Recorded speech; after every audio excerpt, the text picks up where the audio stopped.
ETF index mutual funds నేర్చుకుని stock మార్కెట్లో రాణించాలనుకుంటున్నారా? వెంటనే ఈ నెంబర్కి కాల్ చేయండి. నమస్తే రమగారు. నమస్తే జయ. రమగారు, మనం నవలల్ని తీసుకొని ఆ నవల యొక్క ఇతివృత్తం మొత్తం బ్రీఫ్గా మనం ఒక స్టోరీ రూపంలో చెప్పుకుంటున్నాం. మరి ఈరోజు ఏం చెప్తున్నారు? సంక్షిప్త శబ్ద చిత్రం లాగా. అంతే. చిన్నప్పుడు రేడియోలో వచ్చేది సినిమా అంతా బ్రీఫ్గా చెప్పేయటం, కొన్ని ఇంపార్టెంట్ డైలాగులు అవి. తర్వాత సినిమా కథని బ్రీఫ్గా పత్రికలో కూడా వేసేవాళ్ళు, అలాంటివి ఉండేవి. ఇది బాగుంది, నాకు సినాప్సిస్ చెప్పడం, కథలో సారాంశం చెప్తామన్నమాట. బాగుంది. ఎద్దనపూడి సులోచనారాయణ గారిది ఆరాధన. నేను మొన్నే చెప్పాను ఈ మాట. అవునవును. అయితే ఇది నేను మాదిరెడ్డి గారితే ఎద్దనపూడి గారిది కొంచెం కన్ఫ్యూజ్ అయ్యా.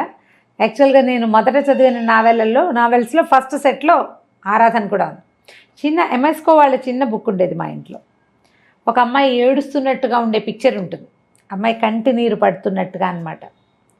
భలే కదిలించే కథ. చెప్పలేకపోవటం, మూగవాళ్ల వేదన ఎలా ఉంటుందో చాలా బాగుంటుంది కథ. భాష కూడా చాలా బాగుంటుంది. సులోచనారాయణ గారి కథనం అసలు చెప్పడానికి వీల్లేదు, అనితర సాధ్యం. ఎంత స్టైలిష్గా ఉండే క్యారెక్టర్లు నావెల్స్ రాశారు ఆవిడ. క్యారెక్టర్లను పెట్టి సింపుల్ సోబర్ సామాన్యమైన వాళ్ళు, మన పక్కింటి వాళ్ళు, సాధారణమైన మనుషుల కథలు కూడా చాలా బాగా రాశారు ఆవిడ. సెక్రటరీ అవి చాలా ఇష్టం నాకు. సెక్రటరీ, మీనా, జీవన తరంగాలు భలే బాగుంటాయి. చాలా పుస్తకాలు నా సినిమాలుగా కూడా వచ్చినాయి. ఈ ఆరాధనని సినిమా తీసుంటారని, సీరియల్ తీసుంటారని నేను అనుకోను. ఎందుకంటే ఆరాధనలో హీరోయిన్కి మాటలు లేవు.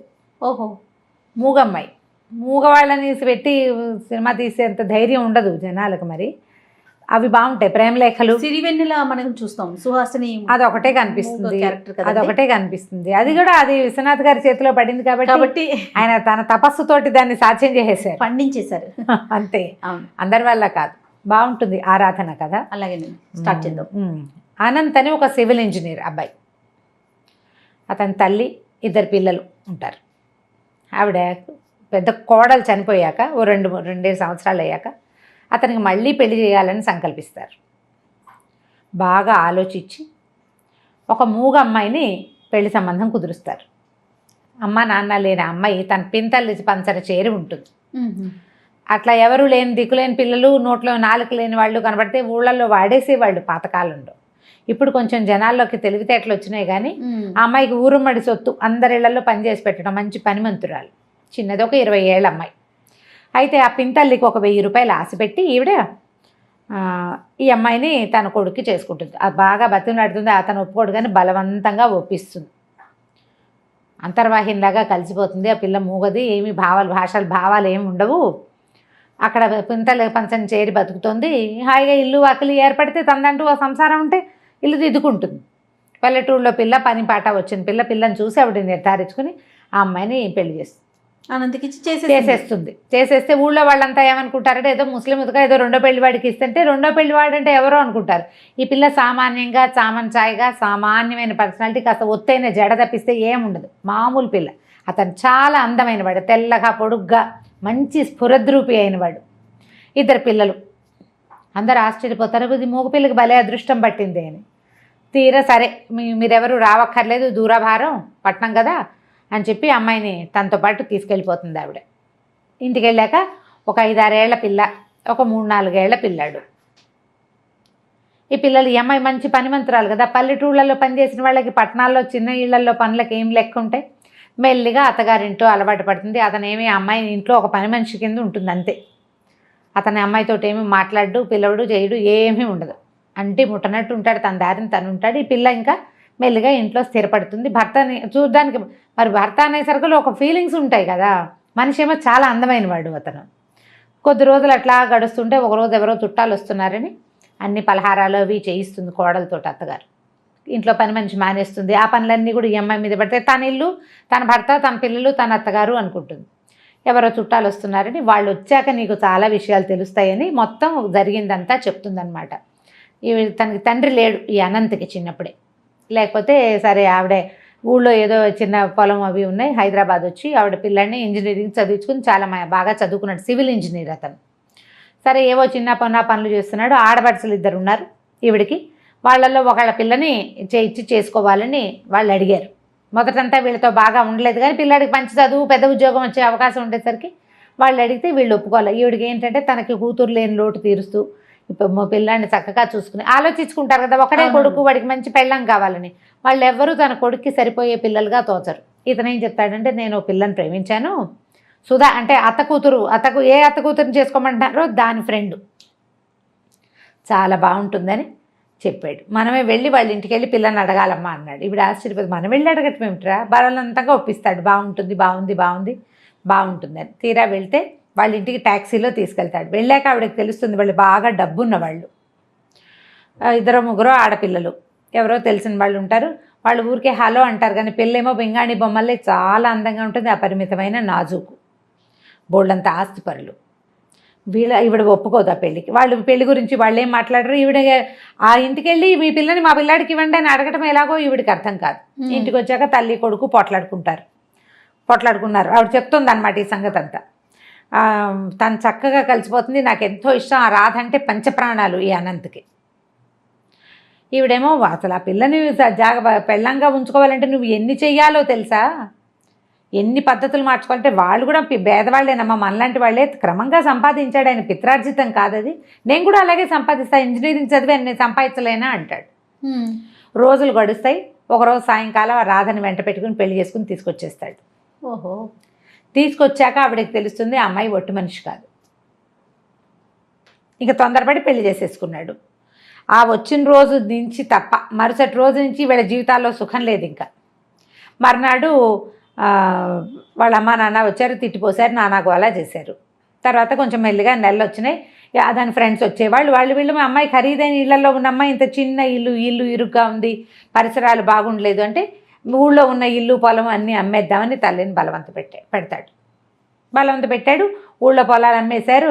ఇళ్ళ స్థలం ఎంత కష్టపడి ఎన్నేళ్ళో దాచి పెట్టుకున్న స్థలాలు మరి ఇంకేం చేస్తుంది. ఈవిడ ఒకడే కొడుకు, 40,000 ఎంతో మొత్తానికి అమ్మేసి ఇక్కడ ఇల్లు అద్దెకి తీసుకుంటాడు, అన్నీ ఏర్పరుస్తాడు, కులాసాగా ఉంటారు.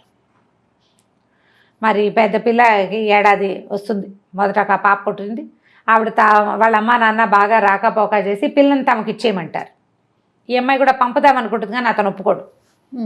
నాకు తోబుట్టులు లేరు, ఎవరు లేరు, నేను ఒంటరిగా పెరిగాను, నా పిల్లలు నాతోటే ఉండాలంటాడు.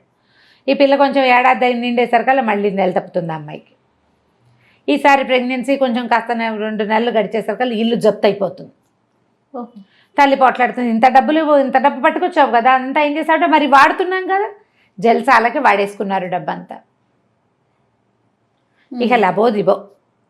అక్కడి నుంచి ఏం చేస్తారు, వెంటనే ఇల్లు మారిపోయారు, చిన్న ఇంట్లోకి వెళ్ళారు. పిల్లకి కడుపుతో ఉన్న పిల్లకి మందు మాకు కూడా లేని స్థితి వచ్చేసింది. అతనికి ఉద్యోగం రాలా. ఆ ఊరి నుంచి తెచ్చిన డబ్బుతో ఇల్లు అవి కొనేసి అజ్జేసి ఖర్చు పెట్టేశాడు, ఎంజాయ్ చేసేసాడు. ఈ పిల్ల వాడికి అతనికి ఏంటంటే ఆ భార్య అమిత వ్యామోహం అమ్మాయి అంటే, దాన్ని సంతోషంగా ఉంచడమే కావాలంతే. సరే తీరా డెలివరీ అయ్యే టైంకి వాళ్ళ అమ్మా నాన్న వచ్చారు, కానీ వాళ్ళేమీ వీళ్ళతో సరిగ్గా లేరు. ఇంత చిన్న ఇంట్లో ఉంటున్నారని ఏదో అంటారు. అమ్మాయి దిగులుగా ఉంటుంది. పిల్లడు పుట్టాక మా అమ్మ వాళ్ళ ఇంటికి వెళ్తానంటుంది, బెంగ పెట్టుకుంటుందని పంపిస్తారు. అక్కడికి వెళ్తే 2 రోజులు 4 రోజులకి తిరిగి వచ్చేస్తుంది, ఉండలేదు వాళ్ళ దగ్గర. వాళ్ళంతా డబ్బులు ఉన్నవాళ్ళు, ఈ అమ్మాయి పేదింట్లో ఉండిపోయింది. నాదే పొరపాటు, ఉద్యోగం లేని వాడు ఇంత ఖర్చు పెడుతుంటే ఎలాగా అని నేను అడగలేకపోయాను, నాకు తెలియలేదు, నా వల్లే మన పరిస్థితి ఇట్లా అయిందని ఫీల్ అవుతూ ఉంటుంది.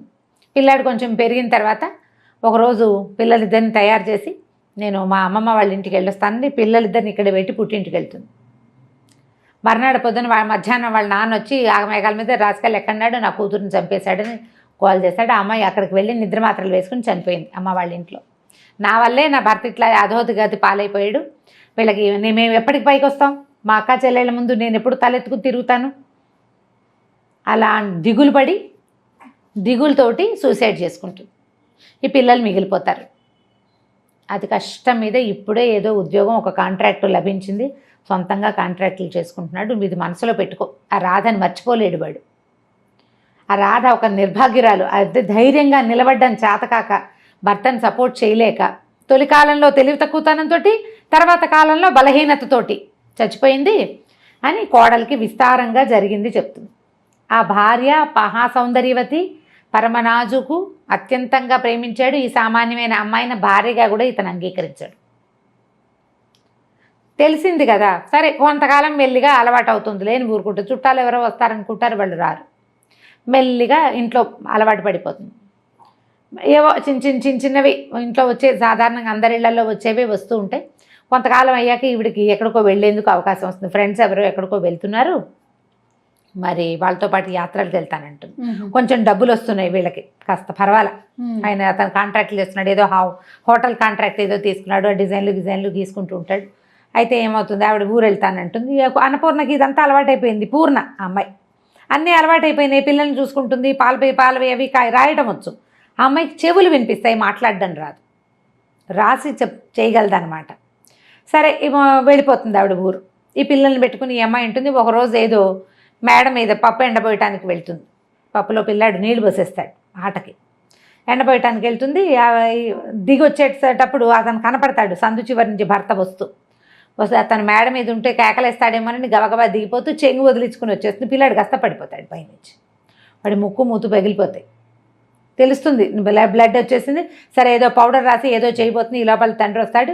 ఈ పిల్ల ఏం చెప్తుందంటే, పిల్లకి ఈ అమ్మాయి మొహం గిట్టదు. 5-6 ఏళ్ళు వచ్చినాయి కదా, చుట్టుపక్కల ఇళ్లలో పెత్తనాలకు వెళ్తుంది. అది మీ పిన్ని వస్తే మీ నాన్న మీ పిన్ని ఒకటైపోతారు, మిమ్మల్ని బాగా చూడరు, సవితల్లి ఫీలింగ్ ఎక్కిస్తారు దానికి. అదెంతసేపు మూగిముద్దని దీన్ని అమ్మాయిని అన్నపూర్ణని తిడుతూ ఉంటుంది, ఎక్కిరిస్తుంది పిల్ల. 4-5 ఏళ్ల పిల్లలు అలా బిహేవ్ చేస్తారు. ఆ పిల్ల ఏం చేస్తుంది, నాన్న తమ్ముడు పప్పులో నీళ్ళు పోసాడని పిన్నే తమ్ముడు తోసేసింది అంటుంది. అయ్యో అనేసరికి చెంపకాయ కొడతాడు ఈ అమ్మాయిని. అసలు పిల్లల కోసమే కదా నువ్వు వచ్చావు, వీళ్ళు లేకపోతే నీ మొహం చూడాల్సిన అవసరం కూడా ఉండేది కాదు నాకు అని చెప్పి ఈ పిల్లాడినేమో హాస్పిటల్కి తీసుకెళ్తాడు. ఆ రాత్రంతా భారంగా గడుస్తుంది. మర్నాడు పొద్దున పిల్లాడు మాటలు వచ్చేసిన పిల్లవాడే కదా, వాడు పిన్ని నన్నేం తొయ్యలేదు, నేనే పడిపోయాను చెప్తాడు. ఆ పిన్ని దిగేశాక నేను పడ్డానని చెప్తాడు. పిన్ని అక్కడ లేదా, దిగేసింది, అయినా పిన్ని నన్ను కొట్టదు, పిన్ని మంచిది. అక్కే ఎంతసేపు పిన్నితో ఎక్కిరిస్తుంది, పిన్నితో సరిగ్గా మాట్లాడుతూ అడుగుతాడు కూతుర్ని, అలా ఎందుకు చెప్పావు నువ్వని. ఏమో నాకేం తెలుసు, పప్పులో నీళ్ళు పోసాడు, నేను కేకలేశాను, ఆవిడేం అనలేదు, మూగిది కదా అదేం అందు, పైనుంచి వచ్చింది, వెనకాల వాడు పడ్డాడు, పిన్నే తోసేసింది అనుకున్నా కోపంతో అని చెప్పేస్తుంది. ఇక ఈ భార్యని పాపం అతనికి ఏం చేయాలో తెలీదు, దీనికి మాటలు రావు. ఒకవేళ నేను కాదు అవును అని చెప్పడానికి కూడా అమ్మాయికి చేత కాదు. సరే ఇంకా భార్యను కన్సోల్ చేసి దగ్గరికి తీసుకుంటాడు. మెల్లిగా ఆ అమ్మాయితోటి ఉండటానికి అలవాటు పడిపోతాడు. అమ్మాయి ఎక్స్ప్లైట్ చేయడం చేత కాదు, తనకి క్లోజ్గా ఉంటుంది అంతే. ఆ ఊరు నుంచి వచ్చిన తర్వాత అత్తగారికి తెలుస్తుంది వీళ్ళిద్దరూ బాగా క్లోజ్ అయ్యారు, అతను మామూలుగా ఉంటున్నాడు ఈ అమ్మాయితోటి అని. కొద్ది రోజులు గడిచాక ఈ అమ్మాయి ప్రెగ్నెంట్ అవుతుంది. అయ్యేసరికల్లా ప్రెగ్నెన్సీ పనికి రాదనుకుంటారు వీళ్ళు. వీళ్ళకి అన్ని పనులు చేసేయాలి, ఇల్లంతా ఏర్పాటు చేసేయాలి, మంత్రదండ ఉన్నట్టుగా ప్రవర్తించాలి. కానీ వాళ్ళకి హక్కులు ఉండకూడదనే ఒక ధోరణి. ఎవరికి కొడుక్కి కొంచెం ఉంటుంది, అత్తగారికి ఎక్కువ ఉంటుంది. భయాలు వస్తాయి రకరకాలు. ఇప్పుడు ఏదో ఇంట్లో అన్నీ చూసుకుంటోంది, పిల్లలు పుడితే పిల్లల్ని సరిగ్గా చూడదేమో, ఆ భయం ఉంటుంది కదా. అక్కడి నుంచి ఏం చేస్తుంది అత్తగారు, వద్దు ప్రెగ్నెన్సీ, అతను కొంచెం ముందు వెనక ఆడతాడు, ఏమై కాదమ్మా డాక్టర్ దగ్గర తీసుకెళ్ళి నిర్ధారించుకుని ఆ ఒక ఇంజక్షన్తో సరిపెడతామని చెప్పి ఈ అమ్మాయికేమో అదంతా అర్థమైపోతుంది. ఆ పిల్ల పొట్టలో ఉన్న పిల్లే నాది, అమ్మా నాన్న లేరు, భర్త బాగున్నప్పుడు బాగుంటాడు, లేనప్పుడు లేదు. ఆ పిల్లలు ఎప్పుడు పరాయి పిల్లలే, తను ఎంత బాగా చూసినా కూడా. తన పొట్టలో ఉన్న శిశువు తనది, ఆ బేబీని ఉంచుకోవాలనుకుంటుంది. ఇంజక్షన్ చేయించడానికి ఆ డాక్టర్ దగ్గర తీసుకెళ్తాడు, ఇంగ్లీష్లో మాట్లాడతాడు. అంతా అయ్యాక అమ్మాయి ప్రిస్క్రిప్షన్ ప్యాడ్ మీద వద్దు నాకు ఇంజక్షన్ చేయదు, నాకు ఈ పిల్ల కావాలని రాసేస్తుంది. డాక్టర్ ఏమో అది చూసి అతను చెడమడా కేకలేస్తుంది. తెలియకుండా చేస్తే ఎలాగండి, నేను అట్లా చేయను, ఇది ఇల్లీగలు అని చెప్పేసి ఇంటికి తీసుకొచ్చి చెడమడా కేకలేస్తాడు, బాగా కేకలేస్తాడు. నువ్వు వెధవం చేస్తావు, ఇక్కడే చెప్పచ్చు కదా ఆ మాట అంటాడు. ఇక్కడ చెప్పడానికి అత్తగారు అవకాశం ఇవ్వదు. అక్కడికి వెళ్ళాక ఇంకేం అవకాశం, దొరికిన అవకాశం యూజ్ చేస్తుంది అనమాట. దాంతో అతను ఏం చేస్తాడు, ఇక భార్యతో మాట్లాడడం మానేస్తాడు. అత్తగారు అసంబద్ధంగా ఎవడైనా సరిగ్గా ఉండదు. కొంచెం నెలలు వస్తాయి, 4-5 నెలలు అయితే ఏమవుతుంది, అతను ఏదో హోటల్ కట్టే ప్లాన్ వేస్తున్నాడు కదా, ఆ హోటల్ అంతా రెడీ అయ్యాక భార్యని పిల్లల్ని అందరిని తీసుకెళ్తాడు చూపించడానికి, తల్లిని అందరిని తీసుకెళ్ళేసరికి అలా పైకి వెళ్ళాక ఈ అమ్మాయి కనిపిస్తుంది. వాళ్ళంతా సంతోషంగా ఉన్నది, నేనే ఏమిటో పరాయి దాన్ని, ఈ పిల్ల మీద వ్యామోహం ఏమిటి నాకు, వీళ్ళకి నేను ఎలాగో పనికిరాను. ఎందుకంటే అతను మాట్లాడలేదు, అమ్మాయి సామాన్యంగా సింపుల్గా ఉంటుంది. అతను మనిషి బాగుంటాడు, పిల్లలు అందంగా ఉంటారు, అత్తగారు తల్లి కొడుకు అతుక్కుని ఉంటారు, వాళ్ళు క్లోజ్ ఎక్కువ తల్లితోటి ముందు నుంచి కూడా. ఒక తన మీద తనకే ఒక రకమైన ఇష్టం వస్తుందన్నమాట. ఈ కడుపులో ఉన్న శిశువు మీద కూడా ఆ ఆకర్షణ పోతుంది. అంతకుముందంతా ఆ పిల్ల నాకు కావాలనుకుంటుంది కదా, ఏం చేస్తుందంటే ఇక్కడి నుంచి దూకేయాలనుకుంటుంది, మెట్లు లేని వైపుకి కాలు వేసి దిగిపోతుంది, పడిపోతుంది. పడిపోయేసరికి ప్రెగ్నెన్సీ పోతుంది. అత్తగారు అయ్యో అదేమిటి అమ్మ కాలు చెయ్యో విరిగితే ఎంత పని అయ్యేది అంటుంది. వీళ్ళకి కావాల్సింది అదే కదా, ఇప్పుడు తీగానే మాట్లాడతారు. వీళ్ళు ఈ పిల్లని లేకుండా చేయాలనే కదా చూశారు. సరే సారీ బాగా సారీ చెప్తాడు. మెల్లిగా కొన్నాళ్ళకి మళ్ళీ లైన్లో పడుతుంది, అంతా నార్మల్గా ఉంటుంది. ఇతనికి కొత్త కొత్త పనులు వస్తాయి, పరిచయాలు పెరుగుతాయి, పెద్ద ఇల్లు తీసుకుంటారు, వాళ్ళంతమంది వస్తూ ఉంటారు. క్రమంగా ఈ అమ్మాయికి ఇతనితో క్లోజ్గా ఉండాలనే ఫీలింగ్ కూడా. ప్రెగ్నెన్సీ పోయేసరికల్లా ఆడవాళ్ళకి సహజంగా ఒక అయిష్టం వచ్చేస్తుంది. అంతకుముందు భర్త అంటే చాలా ప్రీతి అవన్నీ ఉంటాయి, పాపం సహజంగా ఉండేదే కదా. కానీ ఈ పార్టీలు ఫంక్షన్లు వాళ్ళని వీళ్ళని పిలవటాలు ఎప్పుడు పనిచేస్తూనే ఉంటుంది. ఓ రోజు ఎవరో వస్తారు చాలామంది, వాళ్ళు ఒక చంటి పిల్లని తెస్తారు, వాడు తెగ ఏడుస్తాడు ఆ పార్టీలో. ఏడిస్తే ఈ పొద్దు నుంచి పని చేసుకుంటూ పిచ్చి చీర జుట్టు జడంతా పిచ్చి పిచ్చిగా పాయలు బయటకు వచ్చేసి మాసిపోయినట్టున్న బట్టలతో ఉన్న ఈ అమ్మాయి ఏం చేస్తుంటే పిల్లాడు ఏడుపుని తట్టుకోలేకపోతుంది. కొంచెం ప్రెగ్నెన్సీ పోయి ఉంది కదా, ఆ పక్కన పరిగెత్తుకుంటూ వచ్చి ఆ పిల్లాడిని తీసుకెళ్తుంది లోపల. పని మనిషి అనుకుంటారు వాళ్ళు. పిల్లాడు పాలు తాగిచ్చింది, ఫ్యాన్ వేసి కాస్త చొక్కా బొడదీసి కాస్త ఏదో మంచినీళ్ళు పట్టేసరికి వాడు సర్దుకుంటాడు. ఆవిడ లోపలికి వస్తుంది, పాలు ఉన్నాయి అవి ఉన్నాయి ఇవి ఉన్నాయి అని అడుగుతూ. తీరా అతను ఆవిడ చెప్తున్నాను మీరు ఇంకా పెళ్లి చేసుకోవచ్చు, అదేంటి పెళ్ళి ఎందుకంటే ఇదిగో నా వైఫ్ ఈవిడే అంటే ఆశ్చర్యపోతుంది ఆవిడ. అమ్మాయి అన్నాము తను మూగది, మాట్లాడలేదు, బయటికి రాదు, పని చేస్తుంది ఎక్కువగా అని చెప్తాడు. వాళ్ళు ఆశ్చర్యపోతారు. అప్పటి నుంచి ఇతనికి ఏమనిపిస్తుందంటే వైఫ్ని అన్ని చోట్లకి తిప్పాలి, ఈ అమ్మాయిని ఇట్లా మూల ఉంచకూడదు అనిపిస్తుంది. వెనకాలకి తిప్పుకుంటాడు, భార్యను బాగా దగ్గర తీసుకుంటాడు. అత్తగారికి నచ్చదు, దీనికి ఎందుకురా మూగిది, అది ఇంట్లో ఉండేదానికే అంటుంది. అయినా అతను ఒప్పుకోడు, కాదమ్మా నేను అట్లా వదిలేను, తను వచ్చాకే నా జీవితం బాగుపడింది, ఇల్లు ఎప్పుడు శుభ్రంగా ఉంటుంది, పిల్లలకి అడిగిన ముత్యాల్లా ఉంటారు, ఖర్చు రూపాయి ఎంత రూపాయి ఇస్తే అందులోనే ఖర్చు పెడుతుంది, ససేమిరా రూపాయి ఎక్స్ట్రా చేయదు, మంత్రదండం ఉన్నట్టుగా ప్రవర్తిస్తుంది, చేతిలో పని చేసుకుంటుంది. రాధతో నా జీవితం ఇలా కావాలనుకున్నా, కానీ రాధకి పని రాదు పాట రాదు ఏమీ రాదు, అందం తప్ప. నేను రాధని ప్రేమించాను కానీ నాకు కావాల్సింది ఇది జీవితం, ఇది ఈ అమ్మాయి దగ్గర ఉంది అని ఇంకా భార్యను తనతో పాటు తిప్పుకోవటం మొదలు పెడతాడు. కొద్ది రోజులు అయ్యాక ఎవరో ఒక పార్ట్నర్ కలుస్తారు. ఆ పార్ట్నర్ వాళ్ళ పిల్లలు బాగా తిరుగుతుంటారు. వాళ్ళకు సరోజని ఒక యంగ్స్టర్ పిల్ల ఒకటి ఉంటుంది, ఒక 20 ఏళ్ల పిల్ల. అది హ్యాండ్సమ్గా ఉన్న ఈయనకి అట్రాక్ట్ అవుతూ ఉంటుంది ఎంతసేపు. ఆనంద్కి ఇతను వెనకాల పడుతుంది, ఎంతసేపు అక్కడికి వెళ్దాం ఇక్కడికి వెళ్దాం రా అని తీసుకెళ్తుంది. కొంచెం హ్యాండ్సమ్గా ఉన్న మగవాళ్ళు కనిపెట్టేసరికి పిల్లలకి అవకాశం ఉందనుకో, వీళ్ళు ఆటోమేటిక్గా కొంచెం అట్రాక్టివ్గా ప్రవర్తిస్తారు, ఫ్లర్టీగా ప్రవర్తిస్తుంది. ఈవిడికేమో ఆ పిల్ల వస్తే బాగుందనిపిస్తుంది అత్తగారికి. ఇప్పుడు నువ్వు నేను ఉంటామా, మన ఇల్లు ఎప్పుడూ నిశ్శబ్దంగా ఉంటుంది. పిల్లలు ఇద్దరు, రెండో పిల్లాడు కూడా స్కూల్కి వెళ్ళిపోవటం మొదలు పెడతాడు, పని లేదు, పనివాళ్ళు ఉన్నారు ఇంట్లో. అత్తగారు రోజు సరోజన చేసుకుందాం వీడికి అని మొదలు పెడుతుంది. ఆ రోజుల్లో ఇలా ఉండేవి. ఇది ఎర్లీ 70s ఏమైనా రాశారా, లేట్ 70s రాశారనుకుంటా. మూడో పెళ్లి చేద్దామని ఉంటుంది.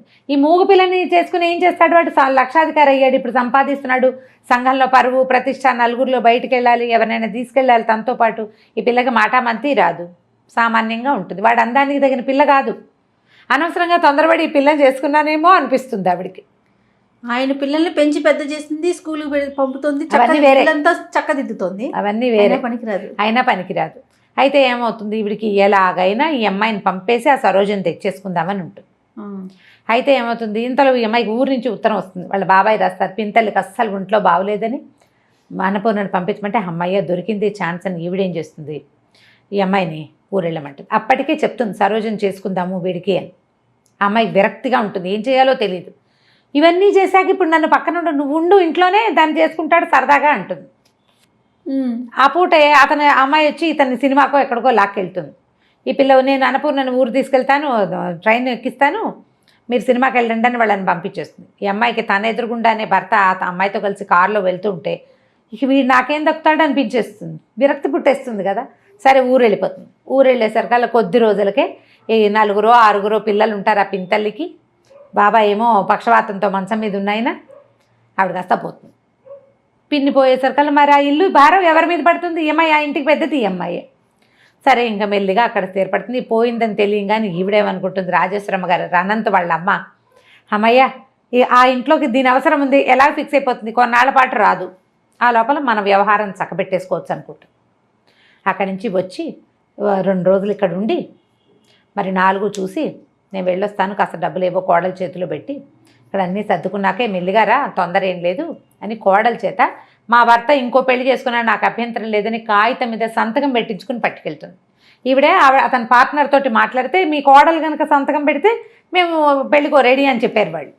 వాళ్ళు ఒప్పుకున్నారు. సంతకం పెట్టి ఈ కాగితం నా దగ్గర ఉంటే వాళ్ళు ఒప్పుకుంటారని చెప్పి సైన్ చేయించేసుకుంటారు. ఎన్ని రోజులైనా ఈ అమ్మాయి ఇక్కడి నుంచి కదలకపోయేసరికల్లా బాబాయికి ఆశ్చర్యంగానే ఉంటుంది, ఏమిటి వెళ్ళదు, వాళ్ళ అత్తగారు ఉత్తరం రాయదేమిటి అని. అయితే మెల్లిగా ఏం చేస్తుందంటే ఈ బాబాయ్ గారు మరి ఇంకేం చేస్తారు, ఇల్లు చూసుకోవాలిగా, ఆయన ఏమో ట్యూషన్లు చెప్పడం మొదలు పెడతాడు. ఈ అమ్మాయి ఏమో ఈ పిల్లలకి వెనకాల దొడ్డంతా బాగు చేసి కూరగాయలు వేయిస్తుంది, బట్టలు కుట్టించి నలుగురికి ఊళ్ళో. మరి వీళ్ళకి డబ్బులు ఎక్కడి నుంచి వస్తాయి పాపం? అంతకుముందు పిన్ని ఏదో చేసేది. మెల్లిగా పిల్లల్ని ఇల్లు సంసారం అక్కడ దిద్దింది కదా, ఇక్కడ కూడా దిద్దడం మొదలు పెడుతుంది. మొదలు పెట్టేసరికల్లా ఉత్తరం గిత్తరం ఏం రాదు. బాబాయ్ నిలదీసి అడుగుతాడు, ఏమిటమ్మా మీ ఆయన ఉత్తరం రాయలా, మా అత్తగారు ఉత్తరం రాయలేదంటే, బాబాయ్ ఇంక నేను వెళ్ళను, మా అత్తగారి ప్లాన్లో ఉంది, నా శక్తి ఉన్నంత వరకు నీ ఇల్లు కాపాడుతాను, నీతో పాటు నన్ను ఉండనివ్వని ఆయన ఆశ్చర్యపోతాడు. ఏం చేయాలో అర్థం కాదు. ఊళ్ళో వాళ్ళకు కూడా అంతకుముందు చాలా అందమైన మొగుడు, మంచి ఇంజనీరు, అత్తగారు కూడా శుభ్రంగా ఉంది, అమ్మాయి వెళ్ళిపోతుంది అనుకుంటారు. వెళ్ళకపోయేసరికి వాళ్ళకి అనుమానంగానే ఉంటుంది, ఏమిట్రా వెళ్ళటం లేదు, వాళ్ళు ఉత్తరాలు రాయట్లేదు, ఉత్తరం వచ్చితే ఊళ్ళో తెలిసిపోతుంది పల్లెటూళ్ళలో. సరే సడన్గా ఒకరోజు ఇంక అయిపోయి ఉంటుంది పెళ్ళి అనుకుంటుంది. ఆవిడ ఉత్తరం రాస్తుంది అత్తగారు ఒకసారి, వాళ్ళ మేనమావలతో మాట్లాడామని, సింపుల్గా ఇంట్లోనే పెళ్లి చేయదలుచుకున్నామని, అంతా అయ్యాక ఇక్కడంతా సర్దుబాటు అయ్యాక ఉత్తరం రాస్తాను, వీలు చూసుకుని వచ్చేద్దుగానని రాస్తుంది. కోడలను వదలదు ఆవిడ, ఈ పని చేయడానికి కావాలి కదా, ఆ ఇల్లు దిద్దడానికి ఈ అమ్మాయి కావాలి. ఆ అమ్మాయి సరదాగా చిన్నపిల్ల, దానికేమొచ్చు ఈ పనులన్నీ? ఇల్లు వాకిలి చూడడం అంటే చిన్నపిల్లల వల్ల కాదు కదా, గడిగట్టిన వాళ్ళు కావాలి. ఉత్తరం రాయిస్తానని రాస్తుంది. ఆ ఉత్తరం తీసి బాబాయ్ చేతులు పడుతుంది, ఇదిగో ఇది నా పరిస్థితి అని. ఇక మెల్లిగా ఊళ్ళో స్థిరపడుతుంది. బట్టలు కత్తిరించడాలు, అవి ఇవి జాకెట్లు కుట్టడాలు, అమ్మాయికి వచ్చిన పనులు. మెల్లిగా దొడ్డి వాకిలి ఏర్పరిచి చిన్నపిల్లల్ని స్కూల్కి పంపించి, పెద్ద పిల్లల్ని స్కూల్ పంపించి తనతో ఉంచుకొని వంట పని నేర్పించి ఏదో తంటాలు పడుతూ ఉంటుంది. సడన్గా ఓ రోజు టెలిగ్రామ్ వస్తుంది. ఆయన మా బాబాయ్ అంటాడు, పూర్ణ ఏమిటమ్మా అట్లా అన్నావు, మీ ఆయన నిన్ను పంపించమని ఉత్తరం టెలిగ్రామ్ పంపించాడమ్మా చూడు అంటే, ఈవిడేమనుకో అమ్మ ఏమనుకుంటుందంటే, వాళ్ళకి ఏవో పిల్లలకు ఒంట్లో బాగుండలేదని ఇచ్చాడు టెలిగ్రాము, చిన్నపిల్ల దానివల్ల కాదు, అత్తగారు పెద్దది ఆవిడ వల్ల కాదు, అందుకని నన్ను పిలుస్తున్నారు వీళ్ళు, నేను వెళ్ళినాను వేసుకుంటాను. 4 రోజుల తర్వాత ఉత్తరం వస్తుంది. ఈయనకే రాస్తాడు, రంగనాథం గారు నేను అనంతని మా అమ్మ తీర్థయాత్రలకు వెళ్ళింది, పిల్లలకి తీవ్రమైన అనారోగ్యం, బాబు దక్కేలాగా లేడు, పూర్ణని పంపించండి, నేను ఒక్కడినే చూసుకోలేకపోతున్నాను, నాకు చాలా పని ఒత్తిడి, పిల్లలకి జ్వరాలు అని రాసేసరికల్లా ఇక ఆగలేకపోతుంది. ఆ పిల్లాడంటే చాలా ముద్దు, పెంచిన మమకారం ఉంటుంది కదా. సరే అక్కడి నుంచి ఈ అమ్మాయి వస్తుందని వాళ్ళకి తెలియదు కదా, ఇంటికి రైల్వే స్టేషన్కి దగ్గరే, స్టేషన్ నుంచి ఇంటికి వెళ్ళటం తెలుసు తనకి. స్టేషన్ నుంచి ఇంటికి వెళ్ళేసరికల్లా డాక్టరు భర్త ఎదురుపడతారు ఇంట్లో నుంచి వస్తూ. ఈ అమ్మాయిని చూస్తూనే ఆశ్చర్యపోతాడు, ఎవరొచ్చారు ఎలా వచ్చావు అంటే ఏం మాట్లాడదు. సరే అని దారిస్తాడు, లోపలికి వెళ్తుంది. ఇల్లు నేను వదిలేని పెట్టిన ఇల్లేనా ఇది అని ఆశ్చర్యపోతుంది. ఇల్లంతా మురికి కూపం, అత్తగారు ఇట్లా ఉన్న ఇల్లు ఎలా వదిలిపెట్టి వెళ్ళిపోయిందో అర్థం కాదు అమ్మాయికి. పిల్లలు మంచాల మీద ఉన్నారు, మంచాన్ని బంతిలా ఉండే పిల్లాడు బల్లిలాగా మంచానికి అతుక్కుపోయి కనిపిస్తాడు. ఆ కూతురికి విపరీతమైన జ్వరం, ఇల్లంతా మందు సీసాలు, అతని చొక్కాకి గుండీలు లేవు, ప్యాంట్ మీదంతా మందు మరకలు, ఇల్లంతా మహాలోకంలాగా ఉంటుంది, మాసిపోయిన బట్టలు ఎక్కడ పడితే అక్కడ. ఈయన టెన్షన్తో కాల్చేసిన సిగరెట్ పీకలు. ఏం చేస్తారు? అక్కడి నుంచి వచ్చాడు. వచ్చిన తర్వాత చూస్తే పిల్లకి బాగా సీరియస్ అయిపోతుంది. పిల్లవాడికి జ్వరం జారిద్దప్పుడే పిల్లకి సీరియస్ అయిపోతుంది. ఏవో మందులు తీసుకొస్తాడు. ఏం చేస్తుంది, ఇంకా గబగబా కొంగు బిగించి మెల్లిగా ఓ పక్క నుంచి మొదలుపెట్టి ఇల్లంతా ఊడ్చి ఎత్తిపోసి చెత్తలని పిల్లల పక్కలు మార్చి, తను తెచ్చుకున్న పెట్టెలోంచి పక్క దుప్పట్లేవి, ఉతికిన దుప్పట్లే లేవు ఆ ఇంట్లో, తను తీసుకొచ్చిన సూట్ కేసులోంచి తన చీరలే, ఇస్త్రీ పెట్టుకున్న చీరలన్నీ మడతలు విప్పి మంచం మీద వేసి పిల్లల్ని పడుకో. శుభ్రమైన పక్కలు లేకపోతే జబ్బులు పెరిగిపోతాయి. ఆ ఇంట్లోకి రాగానే అతను కనిపిస్తుంది, అన్నపూర్ణ చేతిలో ఏదో మంత్రదండ ఉంది, ఇల్లంతా క్లీన్, గంటలో పక్కలు చూస్తే పడుకోవాలనిపిస్తుంది. ఎన్నిసార్లు అనుకుంటాడనమాట అతను, ఈ అమ్మాయి ఉండబట్టే నా జీవితం హాయిగా ఉంది అని అది ఇప్పుడు అనిపిస్తుంది. సరే పిల్లవాడికి ఏదో ఎప్పటికీ ఎన్ని రోజులు తిండి పెడితే వాడు కోలుకుంటాడు. ఈ పిల్ల కాస్త బాగా దిగినాసి వెళ్ళిపోతుంది. ఒళ్ళు వెచ్చబడితే బతుకుతుంది, లేకపోతే లేదు. చల్లబడిపోయిందనమాట శరీరం, వెళ్ళు ఇదంతా పోయింది. సరే అక్కడి నుంచి చూస్తూ ఉంటారు ఇద్దరు ఒంటి మీద చేసి ఒక తెల్లవారుజామున ఎప్పటికో మొత్తానికి దానికి పిల్ల కాస్త పొట్ట దగ్గర వెచ్చబడుతుంది. సరే అప్పుడు లేచి మళ్ళీ మందేసి డాక్టర్ని పిలుచుకొచ్చి ఏదో చేస్తే మొత్తానికి పిల్ల సేఫ్. అక్కడి నుంచి పెళ్ళాని దగ్గర కూర్చోబెట్టుకుంటాడు. నువ్వు ఎందుకు వెళ్ళిపోయావు? ఎవరికైనా మంచి వాళ్ళకి అన్యాయం చేస్తే అది మనకే కొడుతుంది. నేను నీకు చేసిన అన్యాయం నీ గర్భంలో ఉన్న శిశువుని చంపేద్దామని ప్రయత్నం చేసి ఎంత పొరపాటు చేశానో, పిల్లాడికి అనారోగ్యం వచ్చి వాడు తలకిందులైపోయినప్పుడు నాకు నువ్వే గుర్తొచ్చావు. నీ పట్ల చాలా అనుచితంగా ప్రవర్తించాను నేను. మా అమ్మ ఏమో ఇప్పుడు కొత్తగా ఇంకోటి మొదలుపెట్టింది. ఆ సరోజని నన్ను పెళ్లి చేసుకోమంటుంది. నాకు అలాంటి పెళ్ళాం అక్కర్లేదు.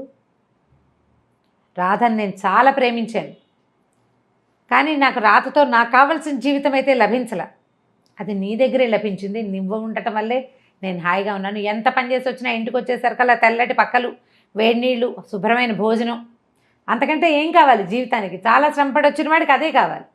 నాకు ఆ విశ్రాంతి నీ దగ్గరే లభించింది. నేను వద్దన్నాను. నా మీద కోపంతో అమ్మ తీర్థయాత్రలకు వెళ్ళిపోయింది. నాకు తెలిసిన అమ్మాయి కడుపుతో ఉంటుంది. ఇవి వచ్చేసరికి తెలుస్తుంది అనమాట. తను ఆశ్చర్యపోవడానికి కారణం అమ్మాయి గర్భవతి అని తెలియదు ఇతనికి. లేత నెలల్లోనే వెళ్ళిపోతుంది. 4-5 నెలలు గడిచిపోయినాయి కదా వెళ్ళిపోయి. కొంచెం పొట్ట ఎత్తుగా కనపడితే ఇతనికి తెలుస్తుంది అనమాట. అప్పుడు నువ్వు ఇక్కడే ఉండిపో, నువ్వు ఇలాంటి ప్రయత్నం చేయొద్దు, నువ్వు నాతో పాటే ఉండు, నువ్వు లేనిదే నేను ఉండలేను. అసలు నేను రాధ వెళ్ళిపోయినా భరించగలిగాను, నువ్వు లేకపోతే నువ్వు ఉండటం నా వల్ల కాదని చెప్పేస్తాడు. ఏం సమాధానం చెప్తుంది అమ్మాయి? ఏంటి బోల్డని అనుమానాలు వస్తాయి. వీళ్ళకి తను అక్కర్లేదు అని తెలుస్తూ ఉంటుంది ప్రతిసారి. ఇప్పుడు తనే కావాలని అర్థమైంది కదా, ఇప్పుడు మాటలు లేవన్నమాట. ఇంకా ఇదే లాస్ట్ సీన్. ఎంత బాగా రాస్తారంటే చిన్న డీటెయిల్స్ కూడా ఎట్లా ఒకళ్ళు ఇంకొకళ్ళని అపార్థం చేసుకుంటారు జీవితంలో. పిల్లలు ఎట్లా కొంతమంది దగ్గర అవుతారు, ఎలా దగ్గరికి రారు. మనుషులు ఎంత స్వార్థపరులుగా ఉంటారు. చిన్నప్పటి నుంచి ఈ పిల్లతోటి పని చేయించుకుని పింతలేమో 1000 రూపాయలకి ఆశపడి ఈ పెళ్లి చేస్తుంది. చూడండి, అన్ని పనులు చేయించుకుని తన కొడుకు బాగా జీవితంలో స్థిరపడంగానే ఈ అమ్మాయిని వదిలించుకుని ఇంకో కోడల్ని తెచ్చుకోవాలనుకుంటుంది అత్తగారు. అలాగే ఉంటారు కదా మానవ నైజాలు. ఇట్లా జీవితానికి దగ్గరగా ఉండే కథలు కొన్ని ఎంత కదిలిస్తాయంటే, ట్రై చేసి అంటే అందరూ మనసులోని మనసు ఎక్కడ దొరుకుతుంది అని అడుగుతున్నారు. బుక్ షాపుల మీద పడి వెతకాలమ్మా. మన దగ్గరలో ఉన్న బుక్ షాప్స్ వెతుక్కోవాలి, బుక్ ఫెయిర్స్కి వెళ్ళాలి. మీరే కొత్తవి ఇన్వెంట్ చేసి చూసి కొత్త పుస్తకాలు తెచ్చుకోగలుగుతారు. నన్ను ఒకరు అడిగితే నేను అదే, మీరు వెళ్ళి షాప్కి ఏమైనా ఎక్కడ దొరుకుతుంది అని అంటే మందా మాక పుస్తకం షాప్లోకి వెళ్ళి కొనుక్కోవటమే, వెతకటం దానికోసం. బుక్ హౌస్లు మనకి ఆన్లైన్ కూడా దొరుకుతాయి. ట్రై చేసి కొని చదివి చూడండి. ఆరాధన, ఎద్దనపూడి సులోచనారాయణ గారి ద బెస్ట్ నావెల్స్లో ద బెస్ట్ నావెల్. రీడింగ్ స్కిల్స్ని డెవలప్ చేయడంలో భాగమే ఈ నావెల్స్, ఈ కథలు చెప్పటం. మళ్ళీ ఒకసారి అంటే ఆల్రెడీ పుస్తకాలు చదివే హ్యాబిట్ ఉన్న వాళ్ళందరూ చదువుతారు, వాళ్ళకి మనం చెప్పనే లేదు. మళ్ళీ ఒకసారి గుర్తు చేసుకుని చదవాలనిపించేలాగా చేస్తుంది ఒకటి. అసలు పుస్తకాలు చదవటం అలవాట్లేదు, ఏదో చిన్న కథలు చదివే అలవాటు ఉన్న వాళ్ళకి మన ముందు కూడా ఇంత అత్యద్భుతమైన రచనలు ఉన్నాయి, జీవితానికి ఇంత దగ్గరగా ఉండే కథలు ఉన్నాయి, ఎన్ని మలుపులో చూడండి తెలియజేయటమే మన ఈ ప్రోగ్రాం యొక్క ఉద్దేశం. పుస్తకాలు కొనండి, చదవండి, గిఫ్ట్ చేయండి ఎవరికైనా. మీ అంతటా మీరు చదివితే ఉండే సంతోషం ఏమిటో చదివి తెలుసుకోండి. తప్పకుండా రమ్మ గారు. నమస్తే.